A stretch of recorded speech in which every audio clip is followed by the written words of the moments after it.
চলে এসেছি আবারও একটা নতুন রেসিপি নিয়ে। আশা করি এই রেসিপিটা সবারই ভালো লাগবে। যারা গিমা শাক খেতে পছন্দ করো না তাদেরও খুব ভালো লাগবে। এই রান্নাটা খাওয়ার পর তারা বুঝতেই পারবে না যে এটা গিমা শাক। তো চলো দেখে নাও কিভাবে করেছি। দেখো কত গিমা শাক নিয়ে নিয়েছি। গিমা শাক তো এবার বেছে নিব ভালো করে, সুন্দর করে বেছে নিয়েছি। দেখো কত সুন্দর লাগছে দেখতে। প্রথমে বেছে নিয়েছি, এবার এটাকে কেটে নিব। কেটে ভালো করে জলে ধুয়ে নিয়েছি। ধোয়া হয়ে গেছে। এবার কড়াই বসিয়ে দিয়েছি। কড়াইতে দিয়েছি পরিমাণ মতো সরিষার তেল, দেব পেঁয়াজ কুচি। পেঁয়াজটা একটু নেড়ে চেড়ে দিয়ে দিব কাঁচা লঙ্কা। তোমরা তোমাদের পরিমাণ বুঝে দিবে কাঁচা লঙ্কা, এখানে শুকনো লঙ্কাও দিতে পারো।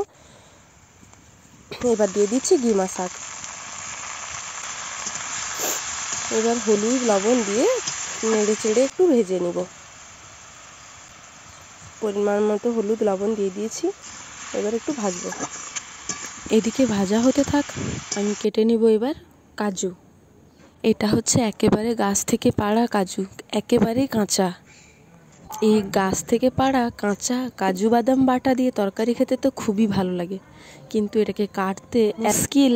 যে এর আঠা খুব, কাঁঠালের আঠা মতো এরও আঠা আছে, আর এর আঠা গায়ে পড়লে ঠোসার মতো হয়ে যায়। তো তোমরা তো দেখলে কিভাবে কাটলাম, মাঝখান থেকে কেটে দিয়েছি। এবার কাজুর গায়েও একটা শিরার মতো থাকে, সেটাকেও বের করে দিয়েছি, তোমরা দেখতেই পেলে।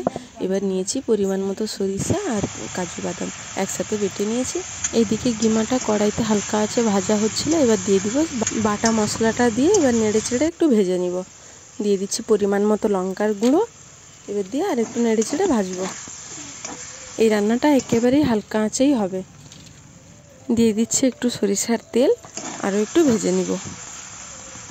নেড়ে চেড়ে এইভাবে ভালো করে ভাজবো।